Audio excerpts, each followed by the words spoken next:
Alrighty. Well, thanks, Barrett, for having me. So what we're going to walk through today is pretty much once you get your photos into Lightroom, editing a few different styles, a few different ways, and also just kind of exploring the features because I know it can be daunting that you go into the development tab and there's a lot of sliders and things and kind of see what they do, see the different aspects of like as you go into the image, how to fix certain things, stuff like that.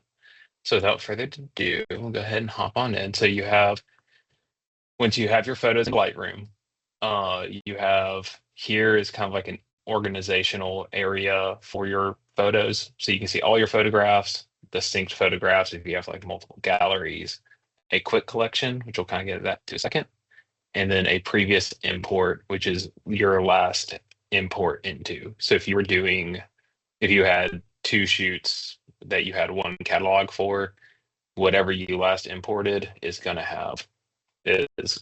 to change out to here. Then you have your folders where it's pulling all your information from, and then just a few other small things that for the most part you will not get into publishing it or anything like that in those areas. And this is all underneath the library tab. So uh, for the most part, I've never really dove much into the quick development, but what it does allow you to do is if you just know that you need to up the exposure of your images or clarity or vibrance, you can just click the button and you can kind of see the one that I'm highlighted on. It's slowly getting brighter and brighter. Or if you want to go darker and darker, you can also just click if you're like, hey, didn't like what I was doing, I just need to reset them. You can click reset all and it'll get back to normal. Same with clarity and vibrance, which we'll kind of go over those settings in a little bit. For us, we have full keywording, how you're able to search stuff on Photo Shelter. We put in all that metadata by hand, so that's always fun to do. Uh, but that's one way you can kind of tag your images and stuff. So if you have a database, you're able to quickly search and find your images. So what we're going to head on in is you'll go into your development tab to actually edit your images. So once you're in your development tab, you have the little thumbnail and you can over here is how much you can zoom in. So you can do 100%, you can have it on fit, you can also fit and fill, or you can tell it, hey, I want to super zoom in on something. You can have it just go to 200%. And then you can also click this if you're like, hey, I want to make sure that her eye is in focus. So you can be just kind of come in, then you just click fit again, and it will go right back. Um, then you also have your presets. For most of y'all, I kind of doubt you'll get into the preset look, but presets, and you'll hear a lot of times like wedding photographers, other portrait photographers, um, will use presets to, when we've done a lot of color grading and stuff like that, get your images that same consistent look. We'll use presets so we don't have to color grade and everything each time. It kind of gets you in the, it gets your photos in the ballpark of where you want to go. So you just have to make small adjustments. But Adobe does also have uh, pre-made presets, and you can literally hover over them and it will kind of show what they have or like what they do to the image. Each one kind of does something a little different from with the seasons of the summer that will give a little bit more warmer tones. They also have kind of like those effects of like a Polaroid, stuff like that. So it's always something I would say like kind of play around in it. See, there's going to be some that you might like, oh, I really like the way this looks. And you're able just to click on it and it'll kind of give you that general look. Um, so now to over to your actual editing area, your development. You have your histogram up here, and if you notice, it kind of highlights each little area, and it'll highlight your the slider it kind of goes along to. So if I click like the middle, it's going to be the exposure, which is the kind of average uh, lighting of the image. So it's going to kind of pull all pixels up, all pixels down. Same for the shadows. It's going to kind of hit those, not your darkest areas, but your slightly darker. And you can see where it's bringing them up and bringing them down, along with your blacks are your darkest. So your deep, deep shadows. You can see kind of where it's pulling up and pulling down of kind of more into like around in there. Highlights is pretty much the reverse of the shadows. You can really see in the background of it pulling a lot of those up and down. And then your whites are your brightest. So your skies most of the time will have that. And then also one thing you can click on, and you sometimes it'll default to it.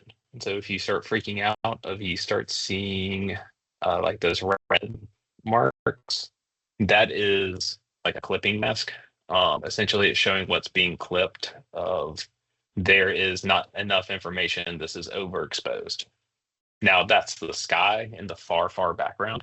So I personally do not care about the sky being overexposed in this image. However, if you are trying to have the sky or something like that, it might be something to bring in. But for this one here, for the blacks, it'll show kind of like what's underexposed. So if I bring everything goes back to normal, it'll show you like, hey, this is all way too dark. You're starting to like lose information.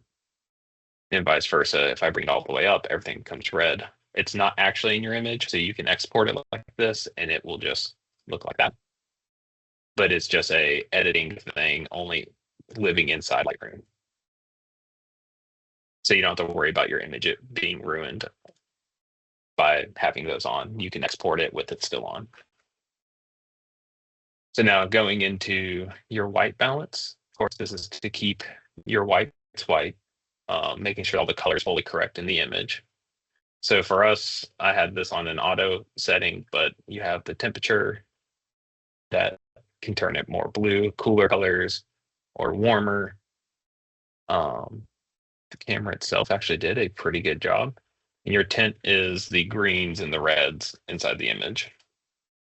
And so one thing they also have is a color dropper.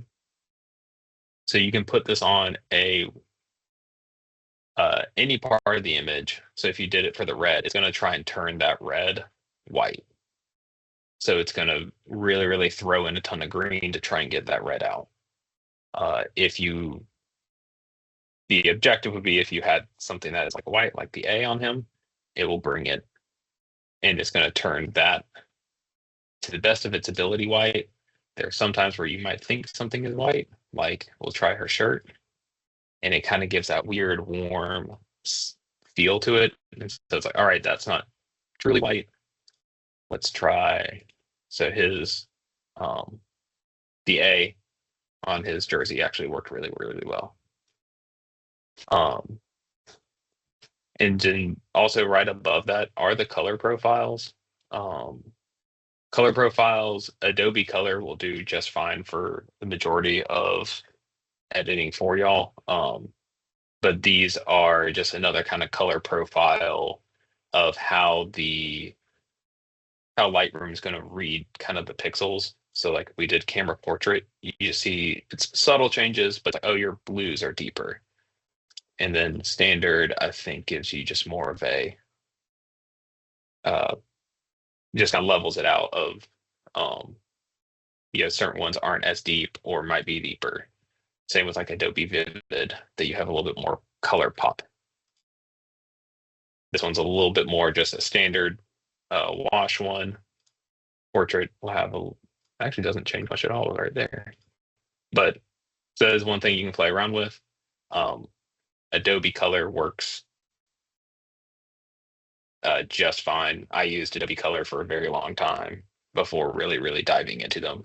But we'll actually flip over just to camera standard, which is going to be linked up a little bit more to your camera specifically. So next up is your actual editing area. We kind of talked about the exposure that you can click and drag up here if you felt that, or you can bring it just click and drag in here. This is kind of best described. People said like kind of like a paintbrush that you're very generally hitting these areas. So for her, if we wanted to bring the contrast down, you're just going to simply click and drag. There is sometimes inside these images where even for me, I'm just, yeah, I'm not going to be sitting there and being like, oh, I know exactly where I'm going to move everything.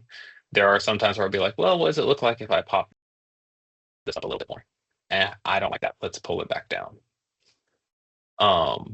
You also do have the ability to click an auto button, and Lightroom will try to do its best to expose everything properly.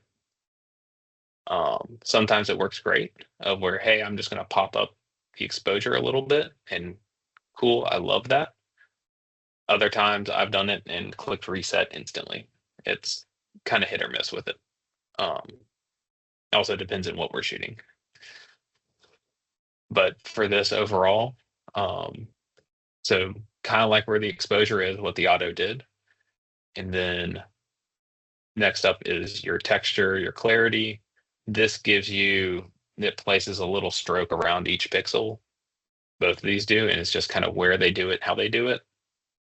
So if you pull it back, you're gonna get that super, super soft feeling. You can also do for the grungy, super over contrasty kind of look. For the most part, we just add, like if you're asking us of editing it, we just bring a very, very little bit of clarity and texture into it. One thing with the clarity and texture, a lot of times people will start to worry about the skin. That as you add the texture, it's going to bring out the pores more. And for ladies on the call, would absolutely hate to have their pores, and guys too, extra shown off. So a lot of times, if you add too much into it, someone might make a comment like, "Hey, my face looks very grainy" or something of that nature. Dehaze, if you have any type of fog, it's kind of another form of contrast. It's the best way I can describe it. But it's just another way of kind of attacking different areas of the image, to bring a little bit more clarity or contrast in a way. And then last but not least, you have your vibrancy, and this is just how much color is in your image, and along with saturation. So both these kind of play that role of you can pull in and out, what you want. So if you wanted, there's a few styles where it's kind of like, hey, I want to pull down the saturation, not have a ton of color. There's others that are going to want that color pop. So just for this one here, we'll have, we can kind of be like, all right, we're where we like to be for this. And so since we enjoyed this image, we're good with it, we can actually do why one of the reasons that saves me a ton of time in Lightroom is we can select and hit sync, and then this will pull up and it's going to ask you what you want it to sync. So do you want the crop to sync with it, all the denoising, exposure, and you can tell it, hey, don't sync the exposure, but sync everything else. For this one, we're going to tell it to sync everything and just hit synchronize, and it's going to take a second, and it pops them over to these. So now I don't have to worry about doing anything else to these images. I can do a quick check and say, ooh, that one's a little bit too bright. I want to pull it back. This one's a little dark. I want to pull it up. You can really do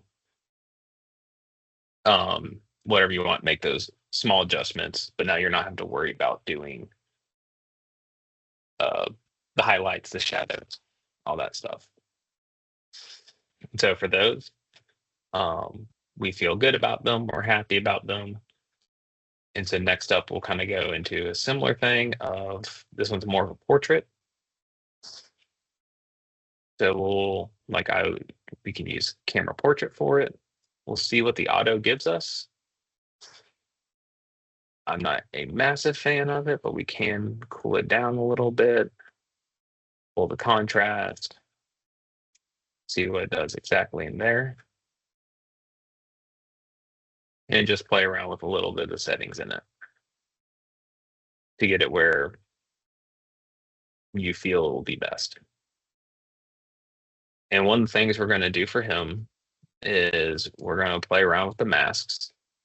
So the masks are in, I guess it's a circle with a little like mesh over it.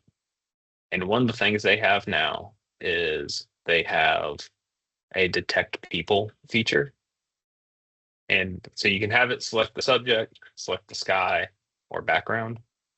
So for this one, we'll select the background.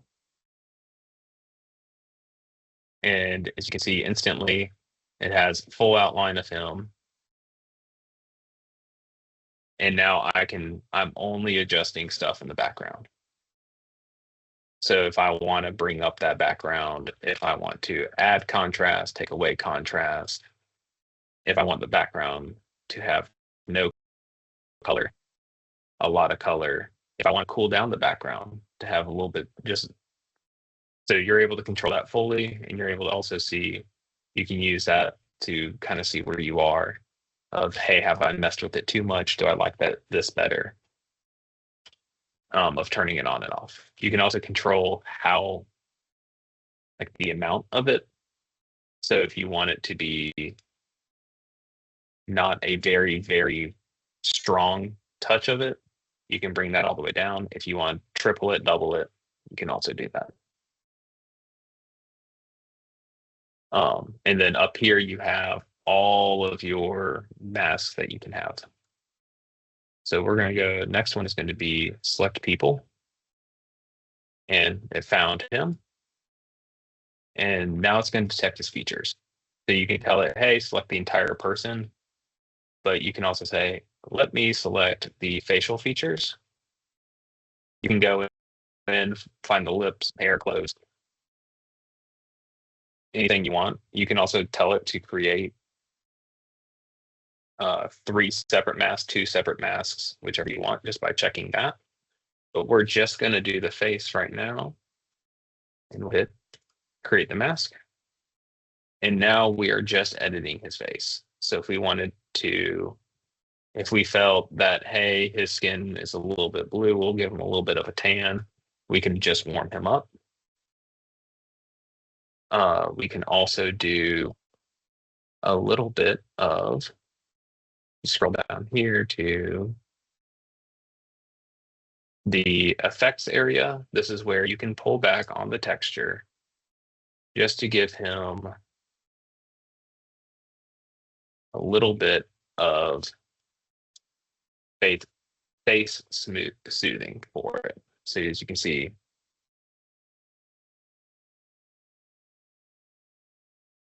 smooth the face a little dramatic, but something that goes, it won't be, and this can kind of get rid of little pimples and stuff like that if you're needing to. But just kind of gives a little bit of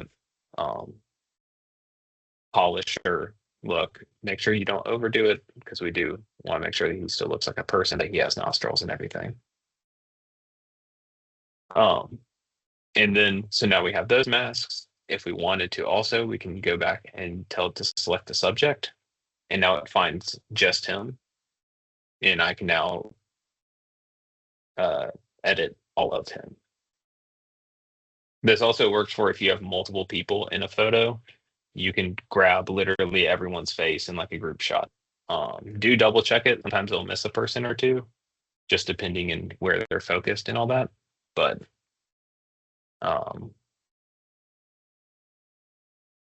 and these are newer features of, so they're still tinkering with a little bit, but they get better, it seems like, with every single update. So if that was something that we're now good with, we can hit sync again. And now you can see the masking, and I can tell it, hey, I want you to do those masks on that image. Hit synchronize. Sometimes this will take a little bit. The AI features are a little bit more taxing on the computer. So some computers will fly through it, others can struggle a little bit. But it brings all those over. you can see right here, we have all the masks across the board. So if we even said, hey, you know what? That background's a little bit too bright. Let's just pull it down a little bit. We're able to do that, and we save a good amount of time. So next up, we'll just handle a quick edit on for football. For football, I do have a preset. So we just click a preset, and you see how everything kind of moved around. We'll flip it over to camera standard just to give a little extra pop. And so for this image, we're just going to really crop it because we don't want to do much editing around it. So this little tab here, you'll just click on it, and it's going to pull up your ability to crop. You can tell it. So if you had something that you're working on and you want it to be in 5:7s or an 8:10, you can click on that, and it's going to give you those aspect ratios. If you click the little lock, that means you can adjust it however you want. So you can make it super thin if we just wanted to isolate him and we didn't care about aspect ratios, like how it's going to be printed or whatnot. But for the most part, that will give you, if you're trying to print it, it'll give you weird things. So if we just did like 5:7, or if you're like, hey, we just want to go back to as shot, like what was it? But we'll go ahead and you just kind of click and drag on it. And since they're all locked together, you can make it as big as wide. You can also rotate. And it does give you the little preview up in your navigator. But then all you need to do is click enter, and it crops your image.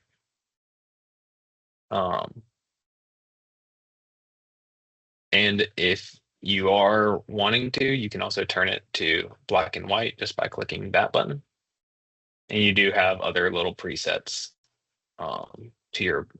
for black and white. But so that's for that. And since we have, before we do a little export, what we'll do is I've had a few people ask about HDR images in the past. And so we'll do a quick little HDR. I know I'm throwing a lot at y'all really, really quick. But so for HDR, it is taking multiple images. So you'll even see on your iPhone, what it does is it takes multiple images and or multiple exposures of one image and then merges them all together. And so we're able to do that with inside Lightroom, that you have like for this bedroom shot, we have a like averaged exposure, and underexposed, and then an overexposed. So for Lightroom, we'll just do that. Go over and just be in photo merge. You'll hit HDR. It'll give you a little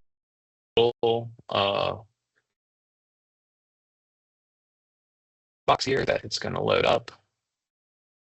And you can even tell it to do auto settings. If you want the de-ghosting, is if your tripod moves at all or anything happens with it, it'll kind of try and fix those. I always recommend having auto align on, because if your tripod or anything does move a little bit, this will try and fix that. But then you literally just will click merge, and then you'll see it processing up there. And then once it comes,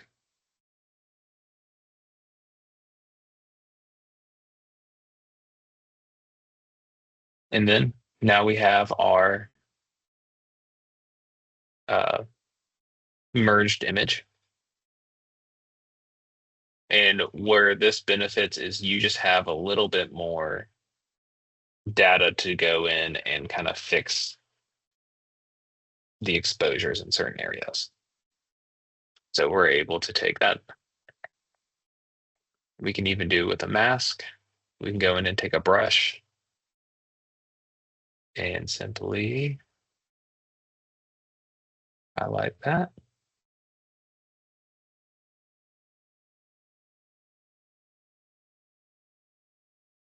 And then you're able to pull down that exposure to get a little bit of the window back. And this is where you can really see what the highlights attack, what the whites attack, etc. And then we're able to be back in here. We'll just click auto and see what it does. And it dramatically brought those windows down. So we might not even need,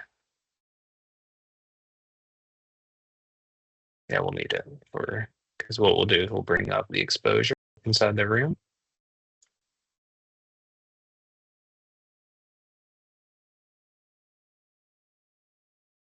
You'll see we'll pull down the lights a little bit, still a little bit bright. And then we'll take our mask and come back in and up its exposure a little bit so it doesn't look as obvious. And there you go, you have your room that's pretty ready to go. One thing that I did forget to touch on is we have a nice little tool up here that is your erasing tool, your clone tool, touch up spots, etc. One thing they've added is there is a generative AI. So you can remove reflections, people, stuff like that. That's new, and I haven't been able to play around with it too much. But for this feature, we have the ability to, we don't like that sign. You saw how it selected it. We'll remove it and see what the AI gives us. And so you see what it gave us there. We can click next to see what it, if we like anything a little bit better. That looks pretty good on that. So we'll click out of it just to see what it gives us. And now you cannot tell that there was a sign there.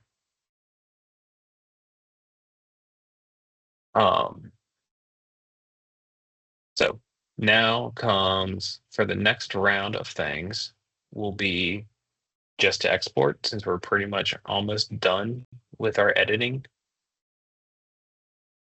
So next up, we'll select,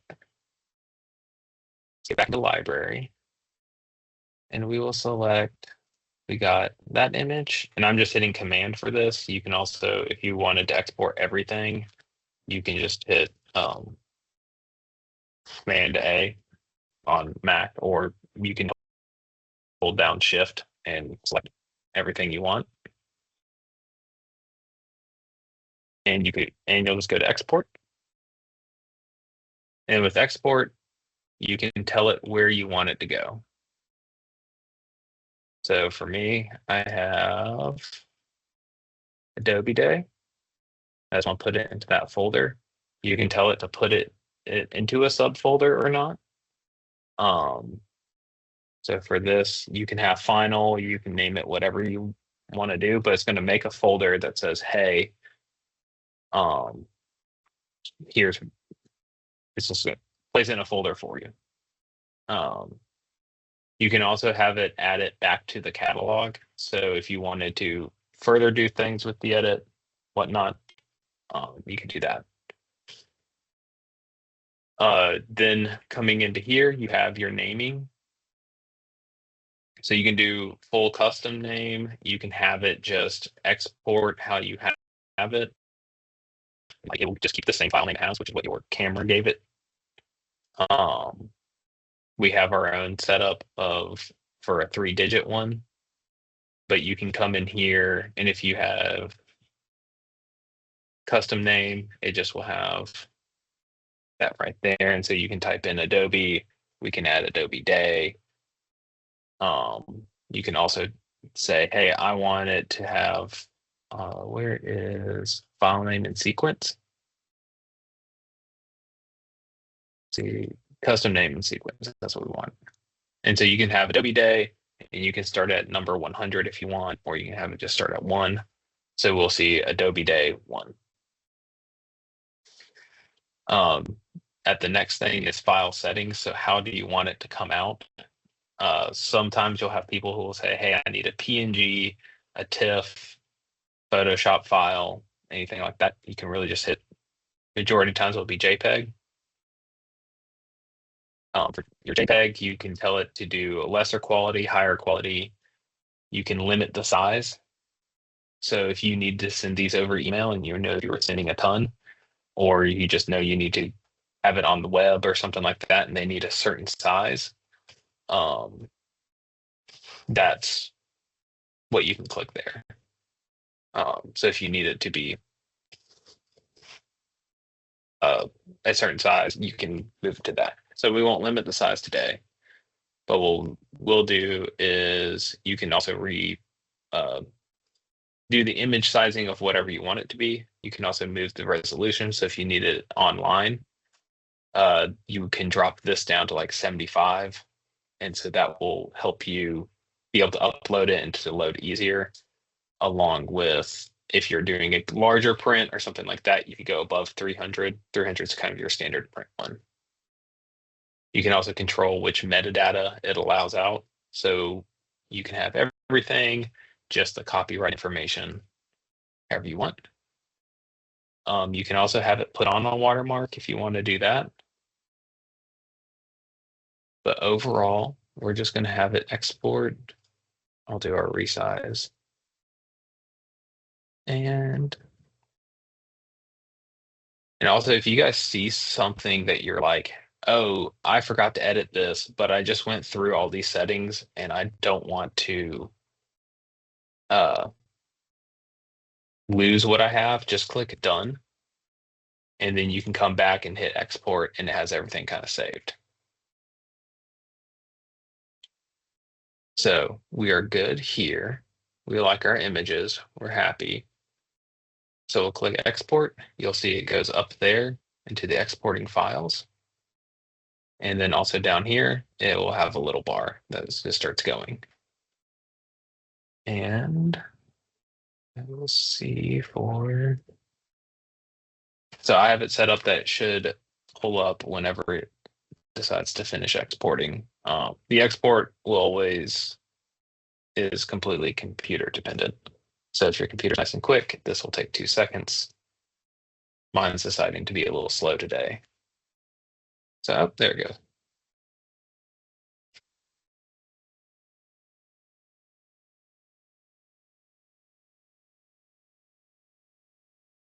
And once it finishes, we will have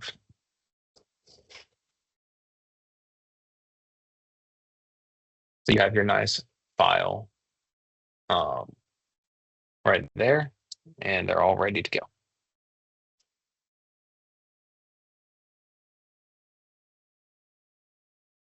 And that's your quick rundown for Lightroom.